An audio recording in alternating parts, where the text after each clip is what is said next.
আমি নয়ন চন্দ্র দে, বেলায়েত হোসেন বহুমুখী উচ্চ বিদ্যালয়। প্রিয় শিক্ষার্থী, তোমাদের অনলাইন ক্লাস দেখার জন্য তোমাদের সবাইকে সুস্বাগতম। আজকের যে বিষয় সেটা হচ্ছে সপ্তম শ্রেণীর ইংরেজি, টপিকস হচ্ছে সেন্টেন্স। এখন সেন্টেন্স শব্দের অর্থটা হচ্ছে বাক্য। সেন্টেন্স কাকে বলে এটা তোমাদেরকে আগে জানতে হবে।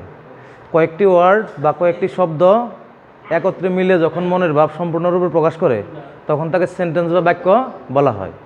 সেন্টেন্স হচ্ছে পাঁচ প্রকার sentence: assertive sentence, interrogative sentence, imperative sentence, optative sentence, exclamatory sentence. দেখো, আমি তোমাদেরকে লিখে দিচ্ছি। Assertive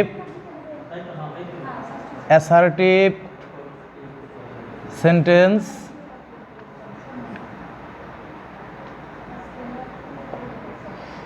interrogative sentence,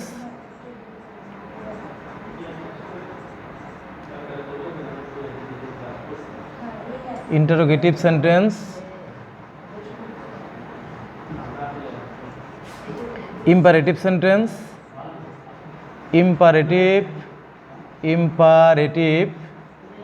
imperative sentence, optative sentence, optative sentence, exclamatory sentence।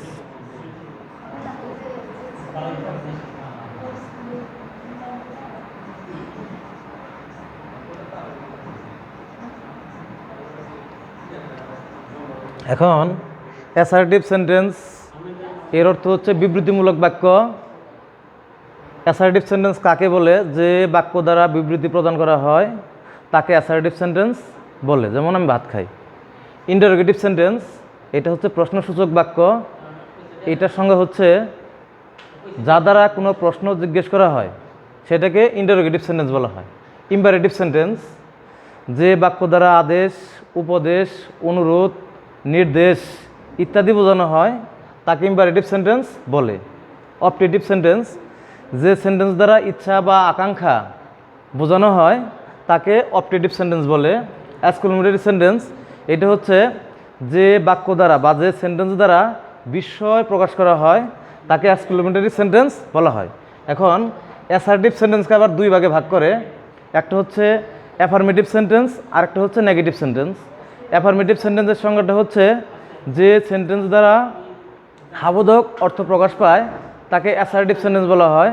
আর নেগেটিভ সেন্টেন্সের সংজ্ঞাটা হচ্ছে যে সেন্টেন্স দ্বারা নাবোধক অর্থ প্রকাশ পায় তাকে নেগেটিভ সেন্টেন্স বলা হয়। এখন অ্যাফার্মেটিভ থেকে নেগেটিভ কীভাবে গ্রামারটা করা হয় আমি এটা এখন তোমাদেরকে বোঝাবো।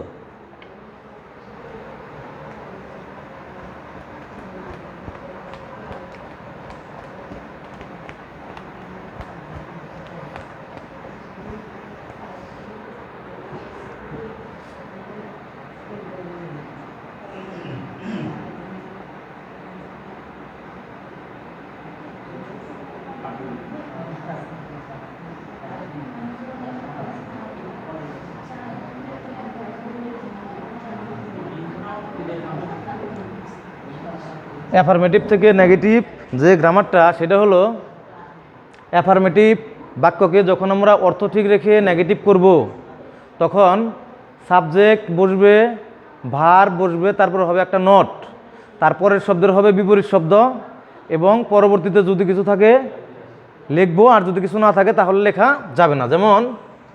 যেমন হচ্ছে he is a good student. He is a good student, সে হয় একজন ভালো ছাত্র। He is a good student, এখানে নো, নেভার, নাথিং, নট কিছু নেই, কাজেই বাক্যটা হচ্ছে অ্যাফার্মেটিভ। যখন আমরা নেগেটিভ করব তখন হবে he subject is verb, not negative চিহ্ন, এ গুড, এটার বিপরীত শব্দ হবে a bad student, STUDENT student. এখানে অর্থটা হচ্ছে he is a good student, সে একজন ভালো ছাত্র। He is not a bad student, সে একজন খারাপ ছাত্র নয়।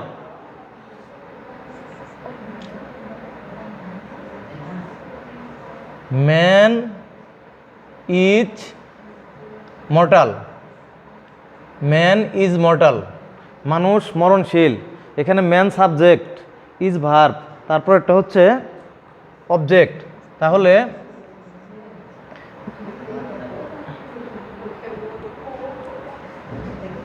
সাবজেক্টটা হচ্ছে man, man is not, man is not mortal, মরণশীল।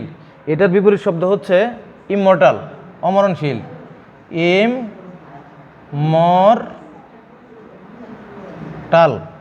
3 নম্বরটা হচ্ছে he is present, present in the meeting.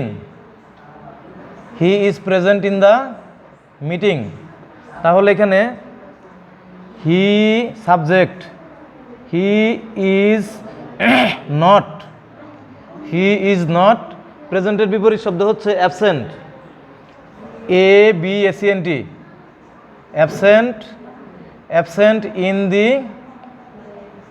In the meeting, meeting.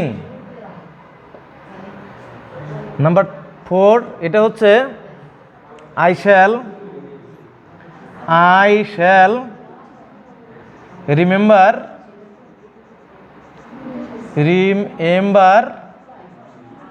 You. I shall remember you, এটাকে যদি আমরা নেগেটিভ করি তাহলে এখানে I subject, shall verb, I shall not. রিমেম্বারের বিপরীত শব্দ হচ্ছে ফরগেট, ফরগেট ইউ। তাহলে এটা হবে I shall not forget you. I shall not forget you. Number 5টা হচ্ছে all mean are mortal,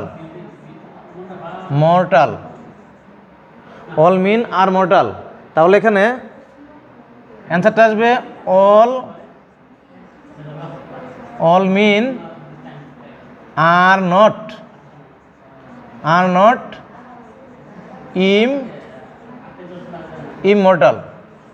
man is not, all mean are not immortal।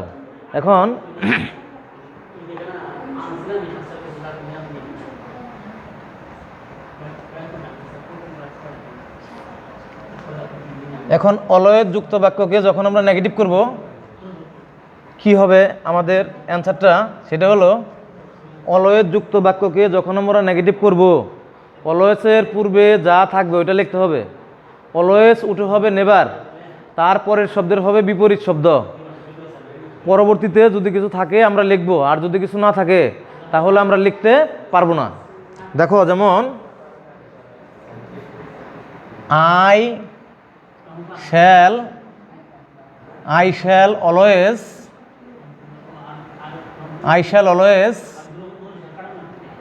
Remember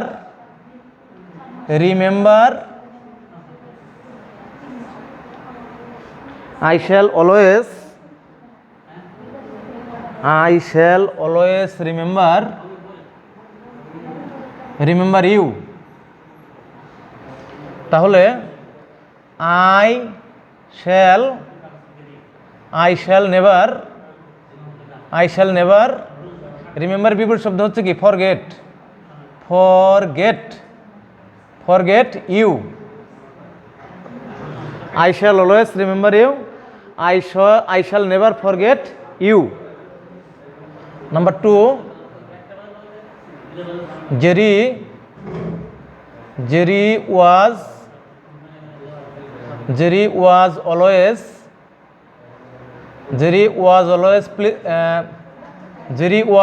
punctual। Jerry was always punctual। এখানে punctual সময়নিষ্ঠ, এটার বিপরীত শব্দ হচ্ছে লেট। পাঞ্চুয়াল শব্দের অর্থ হচ্ছে সময়নিষ্ঠ এবং বিপরীত শব্দ হচ্ছে লেট। তাহলে Jerry Jerry was never late. Jerry was always punctual. Jerry সবসময় ছিল সময়নিষ্ঠ। Jerry was never late. Jerry কখনো দেরি করতো না। নাম্বার 3,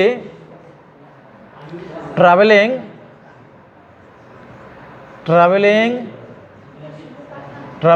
ওয়াজ অলওয়েজ প্লিজেন্ট।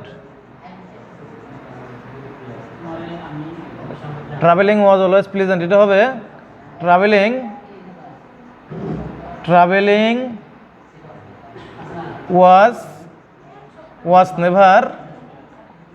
ওয়াজ নেভার আনপ্লিজেন্ট। PLEASENT। এখানে প্রশ্ন হচ্ছে প্লিজেন্ট আনন্দদায়ক, আনপ্লিজেন্ট নিরানন্দ। এখন এটা হচ্ছে অলওয়েজ যুক্ত বাক্যকে আমরা কিভাবে নেগেটিভ করি সেই নিয়মটা। তোমরা এই সমস্ত নেগেটিভ, অ্যাফার্মেটিভ থেকে নেগেটিভ এর যে গ্রামারগুলো আছে এগুলা অত্যন্ত ভালোভাবে মনোযোগ সহকারে লিখবে এবং পড়বে। এগুলো আমাদের পরীক্ষাতে আসবে, খুবই প্রয়োজন শেখা এবং জানা আমাদের।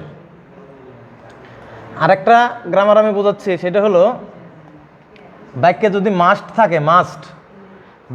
মাস্ট থাকে ওইটাকে যখন নেগেটিভ করব তাহলে ওই মাস্ট উঠে ক্যান নট বাট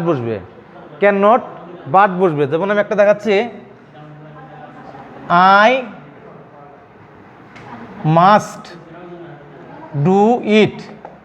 এই মাস্ট উঠে হবে ক্যান নট বাট। তাহলে I can not but do it.